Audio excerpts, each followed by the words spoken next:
All right, guys, I made it through another day. Crazy. I've had 5 claims today, and I just wanted to kind of go over a day in a life and what it looks like. I don't always get this many claims. I don't always have this kind of volume, but it kind of helps me to congregate them based on location when they come in so that we can, I guess, just be more effective as we try to see these claims. So I'm going to go over that just a little bit today to talk about what a busy 5-day claim looks like for me. So let's get started. So I started at 7 this morning, got up, got all my files ready to go. I got some breakfast, and my first claim, what I typically do is I schedule the first claim as close to my location as possible. That allows me to just optimize for traffic, potential. Last thing I want to do is set a first claim out as the farthest one away. I've heard some guys do that. Great if it works for you, but my experience that I've seen is that the traffic in the mornings can really throw a wrench in your day. Let's say your first claim is 45 minutes out, you get 15 minutes behind. It kind of snowballs the troubles from there on, especially when you have 5 claims scheduled. Because if you're late on your first one, you'll be late on your second one, and so on and so forth. It's really hard to make up time. So what I do is I schedule my first one really close, a lot of times within 15 minutes.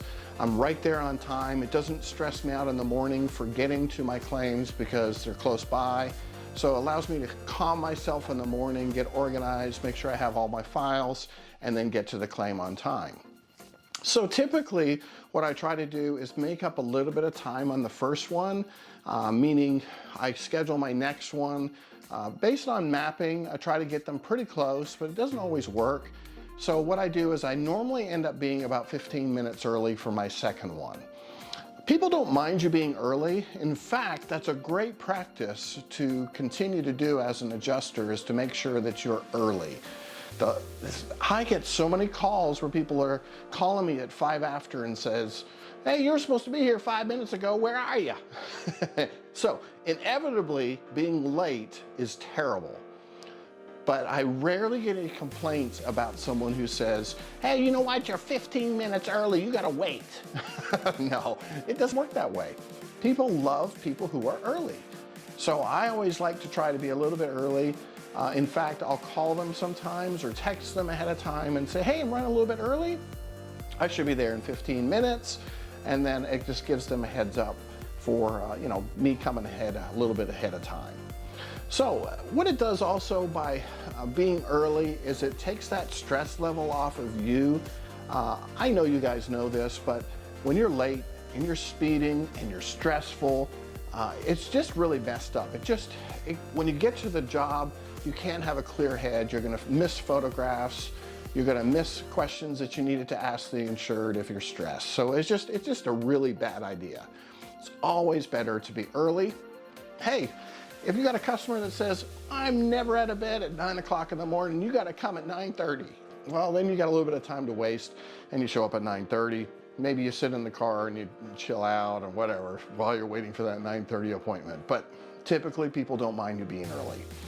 So what I try to do is get those inspections done as quickly as possible so that I'm still home by 12 o'clock or 1 o'clock in the afternoon. I get home, I get some lunch, or I grab something on the way. First thing I do is I take all those 5 claims and I mark them as inspected. Go through exact analysis, go through Xactimate, put your notes in, get everything inspected, because that's the flag that goes to the carrier. They're watching for that and making sure that they were inspected on the day that you said they were going to be. Get that done, and then literally grab myself a cup of coffee, and I get started on the first one and move my way through. After the second claim, typically what I can do is I can do a couple claims and then I want to take a break. So what I'll do is I'll go for a walk, go to the gym, do something where I just break up time there for about an hour, hour and a half break and get my head refreshed. Then when I come back, I have found the productivity is far better and I'm ready to go. I get my third and my fourth one done. Typically after the third and fourth one, I'm going to be about 4 o'clock in the afternoon, 4 or 5 in the afternoon, something like that. And what I'm going to do is I'm going to call my new claims at that point. I don't want the emails that I have for all my new claims to be left out. So I'm going to go ahead and call those people, knock those out, get them on the scheduling. It takes the stress off again of any type of emails like corrections, any type of projects that the desk adjuster has sent me for new, new information. They want to add a supplement in, whatever. I get all those done. So they're all done by about 6 o'clock, and then I'm stress-free. I can then do my last claim, and I'm done by 7 or 8. It just depends on how big these claims are, but typically I've seen that I can start at 7, just prepping myself, get my first claim done at 8, meaning the inspection. I'm pretty much typically after 5 claims about 12 hours later. So, and yes, there's even a break in there. There's lunch, and there's a little, a little bit of time for yourself. So it's not a crazy day. It is a long day. And then if it happens to be a hail event where there are very large claims, $25,000, $30,000 claims on every house, that's going to take a lot longer, guys. So just be prepared for that. That's probably going to be a 14-hour, 16-hour day for me, because there's just a lot of damage. You got siding, you've got fencing, personal belongings, water leaks inside. You're just writing a lot more on the estimate, not to mention the roof.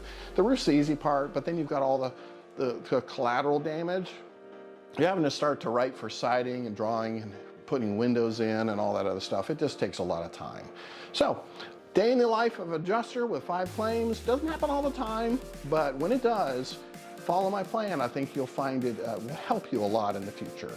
So, Daniel the Adjuster here. Talk to you soon. Bye-bye.